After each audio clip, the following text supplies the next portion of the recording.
অল্প চাপ হয়েছে রে আলো আসছে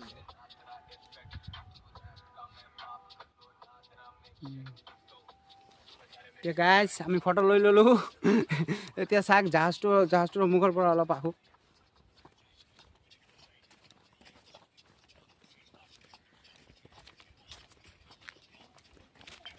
আমি জাহাজত উঠিলোঁ অলপ ঘূৰোঁ এইটো মানে ট্ৰেন্সপৰ্ট শ্বিপ হয় ইয়াৰ ওপৰত গাড়ী চাৰি এইবিলাক লৈ যায় মেইন জাহাজটো এইটো হয় এই মেইন মটৰটো এইফালে আছে এইটো মেইন মটৰ হয় এইটো মানে ট্ৰেন্সপৰ্টৰ কাৰণে এইটো ইউজ হয় এই চাহ ইয়াতে কিমান ৰড চড থোৱা আছে চব এইবিলাক ব্ৰিজৰ কামত ইউজ হয় আৰু যিমান ডাম্পাৰ আছে মাটিৰ গাড়ী বালুৰ গাড়ী পাথৰৰ গাড়ী কেৰেং চেৰেং চব এইটোৰ যোগেদি মানে এইফালে লৈ যোৱা হয় এইবিলাক কাম হয় এইফালেও আৰু এটা ট্ৰেন্সপৰ্ট শ্বিপ আছে তাতে চাওক এটা কেৰেং উঠোৱা আছে এই চাওক মই অলপ সন্মুখৰ পৰা দেখাই দিছোঁ এই চাওক এটা ট্ৰেন্সপৰ্ট শ্বিপ আছে তাতে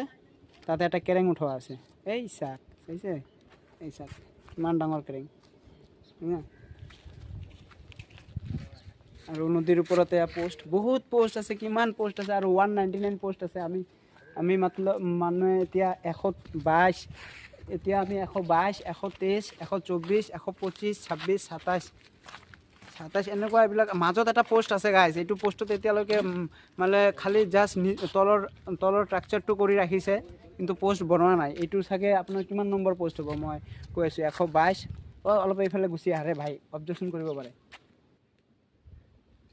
এইফালে গুচি আহা এইটো চাগে 122 23 24 25 26 27 128 নম্বৰ পোষ্টটো 128 নম্বৰ পোষ্টত এতিয়ালৈকে মানে পিলাৰ এনেকুৱা খাৰা হোৱা নাই খালি তলত ষ্ট্ৰাকচাৰটো বনাই ৰাখিছে কাম হৈ আছে চববিলাক কাৰণ পানী গাইজ বহুত থাকে না পানী থাকিলে কেনেকৈ কাম হ'ব ইমান পানী থাকিলে এতিয়া লাহে লাহে শুকাইছে এইফালে চাই আছোঁ মাজত শুকোৱা হৈছে চাওক এতিয়া ইয়াতে কাম চলিব পূৰা একদম জোৰদাৰ সেইকাৰণে ইয়াতে 122 নম্বৰ পিলাৰত পূৰা কাম চলি আছে